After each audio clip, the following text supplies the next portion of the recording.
السلام عليكم ورحمة الله، كي دايرين؟ لاباس عليكم؟ كنتمنى تكونوا بخير وعلى خير وانتم كتشوفوا هذا الفيديو.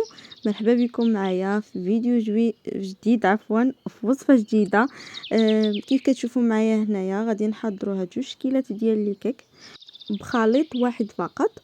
غادي نخرجوا منه جوج ديال لي كيك بجوج ديال الاذواق اللي هما مختلفين. غادي نحضروا هاد الشكل اللي غادي يكون بالكاكاو او بالنكهه ديال الشوكولات بالكريمه كذلك. وغادي نحضروا الشكل الثاني اللي غادي يكون بالتفاح ومذاق ديال التفاح واللوز.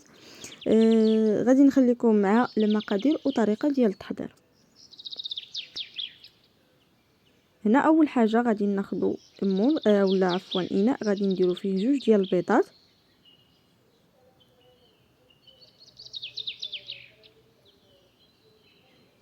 وغادي نضيف عليهم كيس ديال الفاني، ممكن تعوضوها بالفانيلا سائله. عندي هنا كاس لاروب ديال السكر حبيبات. غادي نطرب المكونات مزيان بالخلاط اليدوي.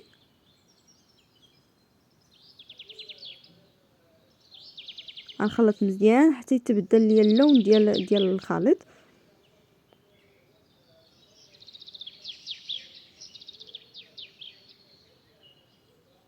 هنا انا الخليط لانني سنيده او السكر اللي استعملت كانوا دوك الحبيبات ديالو غلاط، داكشي علاش رديته الخلاط الكهربائي وخلطته مزيان باش تذوب سنيده.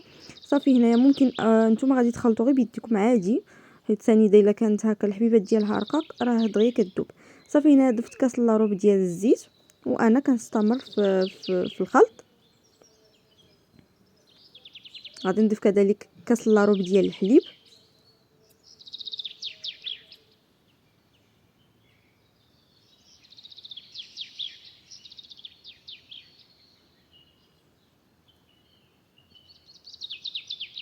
وهنا غادي نبدا نضيف الطحين.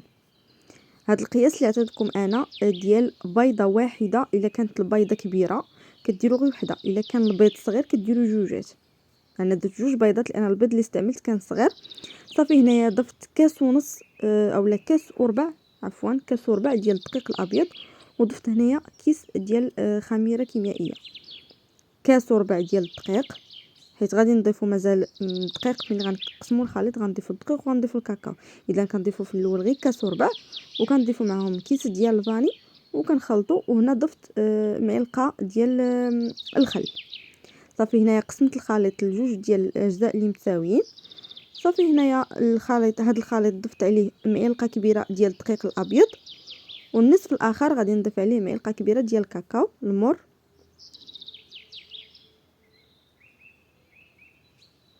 مع القوام ديال الكيك كيف كيكون. وهنا غادي نضيف كما قلت لكم الكاكاو.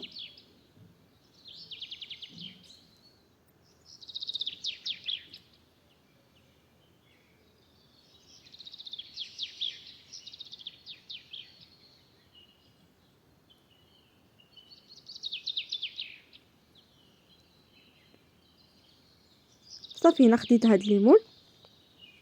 بالنسبه اللي غندير فيهم التفاح استعملت هاد الليمون هذا اللي فيهم دوك سنينات من الجناب.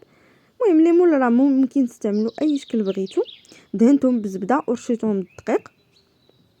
وبالنسبه للشكل الاخر استعملت المول العجيب، الليمون الصغار الشكل ديالهم المول العجيب. صافي هنايا كندير واحد جوج معالق كبار من الخليط.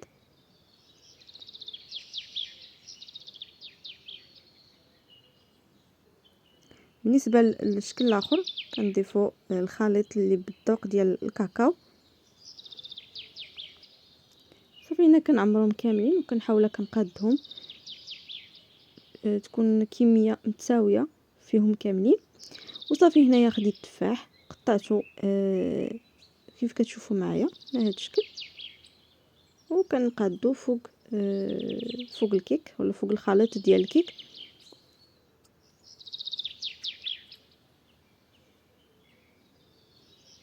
وهنا غادي نرش السطح ديالو بشويه ديال الفاني كيعطيه واحد النسمه زوينه. وغادي نضيف كذلك شويه ديال القرفه، نرش شويه ديال القرفه كتواتى مع التفاح. وهنا غادي نضيف اللوز اللي طحنته.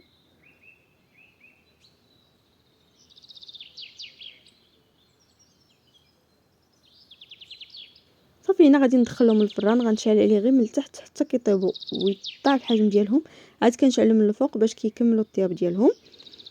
وصافي هنا من بعد ما خرجتهم من الفران شفتوا معايا الكيك كيف كيجي هشيش بزاف، وكذلك انا فوت فيهم الطياب شوي، المهم غير تحمروا. صافي هنايا بعد ما خرجتهم من الفران غادي نخليهم يبردوا.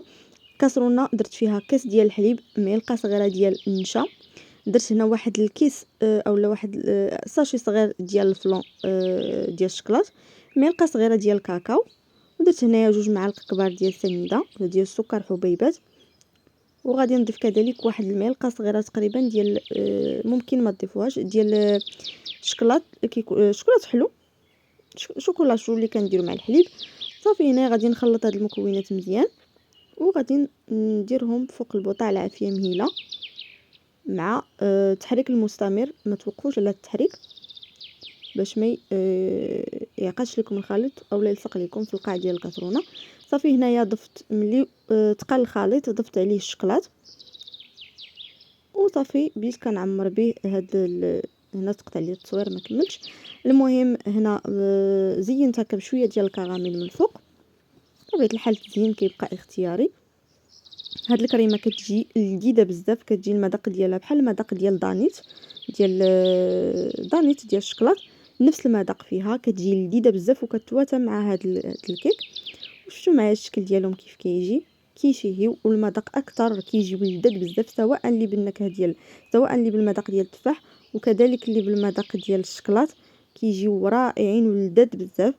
وبخليط واحد ديال الكيك كنحصلوا على 2 تشكيلات و2 ديال النكهات اللي مختلفين، ذوق ديال كيك بذوق ديال التفاح وكيك بذوق ديال الشكلاط، وساهلين حتى في التحضير ديالهم، ما تياخذوش الوقت حتى في الطياب دغيا. صراحه كيجيو لذاذ بزاف، جربوهم وردوا عليا. كنتمنى ان شاء الله تجربوها فعلا وتجاوبوني في لي كومونتير تقولوا لي كيف جاتكم الوصفه.